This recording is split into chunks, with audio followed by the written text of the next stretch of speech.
Wakanda forever. I was gonna do the little arm thing, but I was like, nah, I don't think middle-aged white guy probably is the best look for that.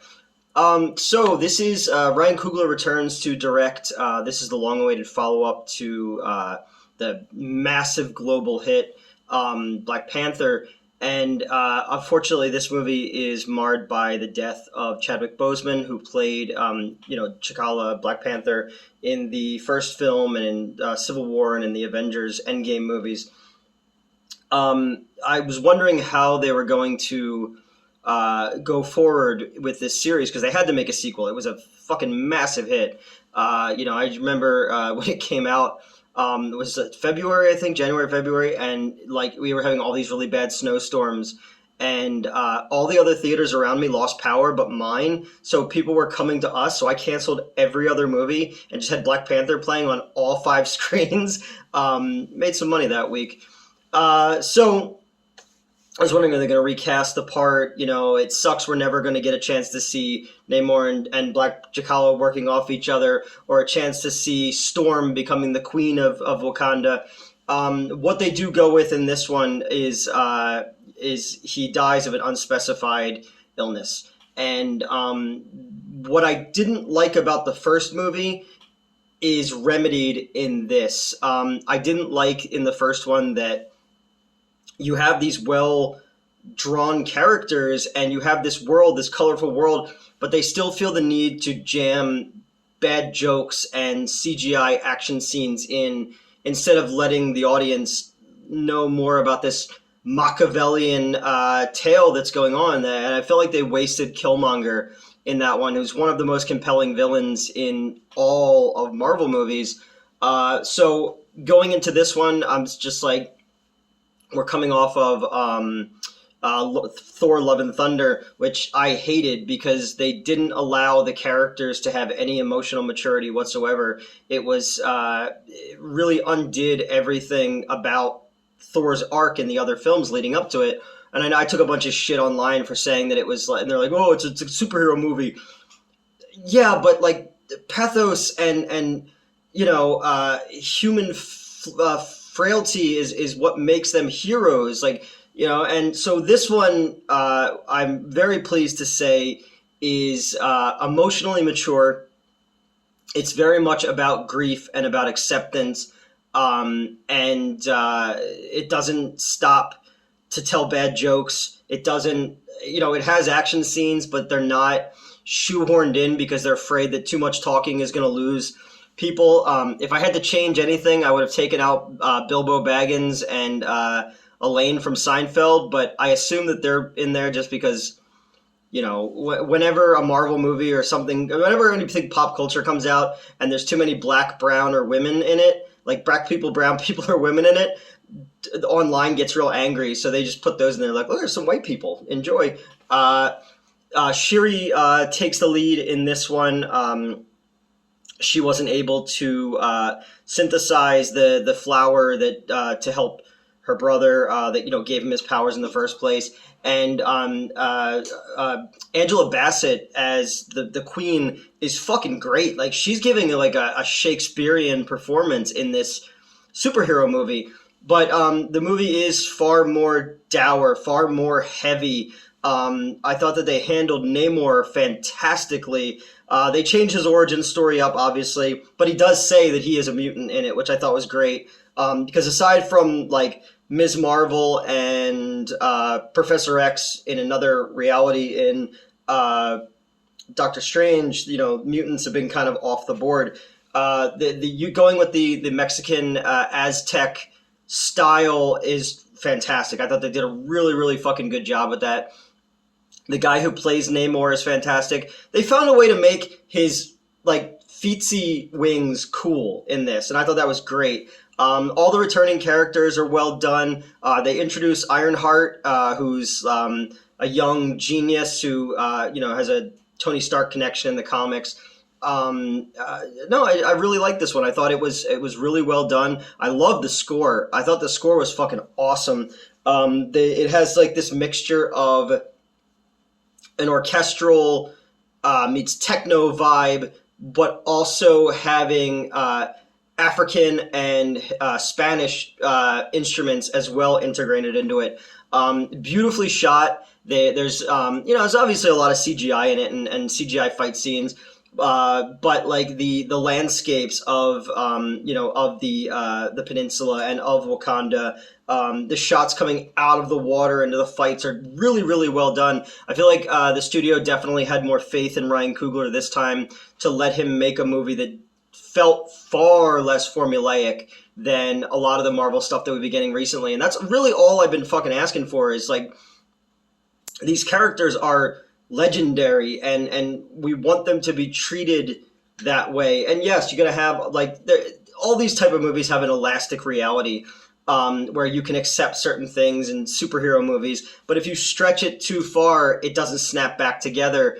And that's where like nobody ever gets injured in these fucking things, and there's no physics or reality to anything. And this one had true weight to it, and I like that there were like silent moments, and you can't look away from it. It's there, and you're dealing with the grief and the loss of these people, especially the Queen. When she removes one of the royal guard from her service for losing Shuri to to Namor's people.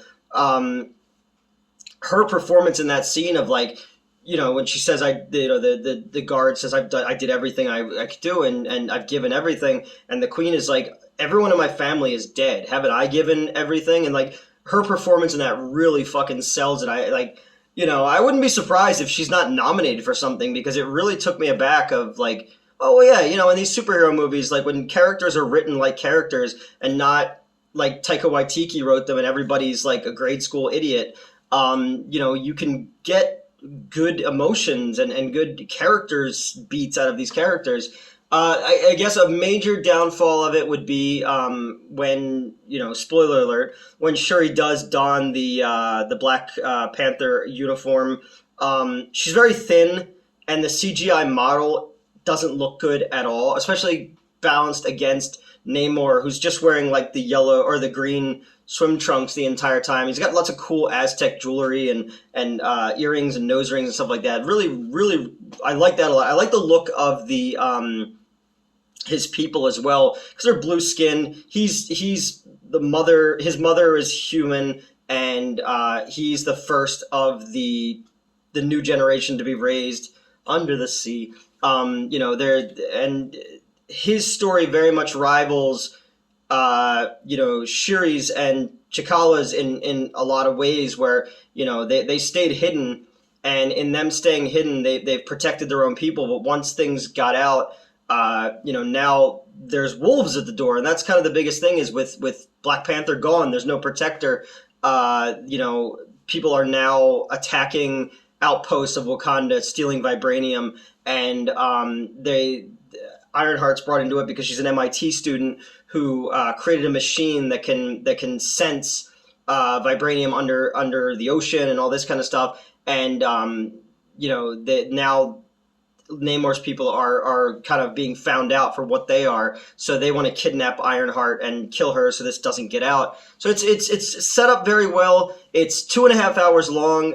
It does feel its length in some spots, but again, I was so into the story and into the fact that it was taken seriously and that it was beautifully shot and that it didn't rely on the McDonald's, make it exactly the same each time vibe of a lot of the Marvel movies.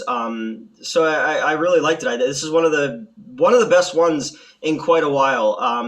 It's been kind of a letdown since Endgame. I liked No Way Home, and I liked elements of Doctor Strange when they let Sam Raimi do Sam Raimi stuff. Shang-Chi was way better than I thought it was going to be. I didn't get a chance to see it in theaters. I watched it on Disney Plus, and I was like, wow, that was pretty good. I did Black Widow on the other channel. I didn't like that one, and people already said to me today, they're like, oh, well, you didn't like the Eternals, and that one was taken seriously. I was like, yeah, but the Eternals was like dour for the sake of being dour. Like, you take Jack Kirby's Eternals characters, suck out all the color from them and interesting things, and just write these thinly drawn characters, and then like try to shoehorn the comedy into that, and it just didn't work for me at all. I think that that and Thor: The Dark World are probably two of the weakest of all the Marvel movies.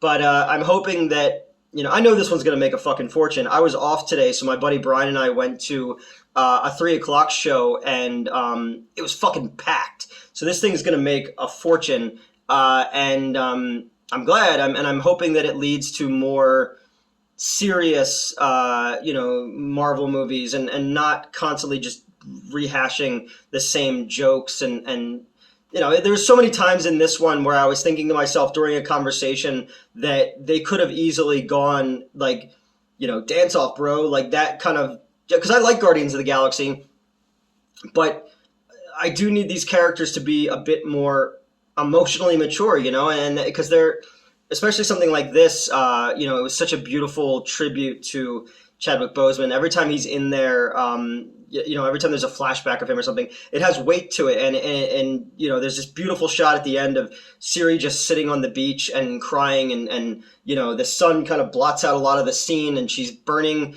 the ceremonial gown, which her mother did earlier, to let go and move on. And it's about finding peace in loss, and moving on and something new.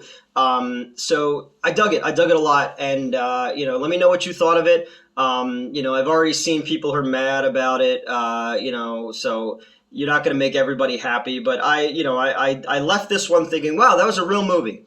And that's not something I say very often with these Marvel things. Although I've liked all the shows so far for the most part. I liked She-Hulk, and a lot of people hated that one, but I loved the meta last episode. I thought that was pretty well done. And Ms. Marvel was cool too, and I saw a lot of hate for that, so I don't know. I don't know anything anymore. I wore my Black Panther shirt to do the review. I didn't wear it to the theater because I don't want to be that guy. You ever see the movie PCU, where they're like, don't be the guy who wears the band t-shirt to see that band, Yeah, I don't know. I don't know. I probably have to see it again. 2.5 hours is an investment, but my biggest takeaway from this was it's an emotionally mature Marvel movie, which I really, really liked, and it didn't shy away from, the weight of the death of the king and the death of the actor as well, and it was a nice tribute. It's got a great middle credit scene. Stick around for that one. No end credit scene. Yeah, I want to see more Namor. I want to see fucking Doctor Doom show up eventually, but we'll see when that happens. Yeah, Black Panther. I really recommend it. And we'll see what people think of it. But it surprised me, and it really it solved all the problems that I had with the first one. Even Killmonger makes a cameo, and there's character growth in the movie, and that's the biggest thing that I take away from stuff anymore is, are these characters growing? Are we going back to see these things over and over again and just seeing them standing still? No, we're seeing these characters now having arcs and moving forward. Unfortunately, Thor's was completely undone, but I'd like to see with the Thor series them go back to the Kenneth Branagh first film and do something a bit more epic and mythical and darker. Give me like King Thor or something like that. Yeah, so that's it. Black Panther, Wakanda Forever. Really worth seeing.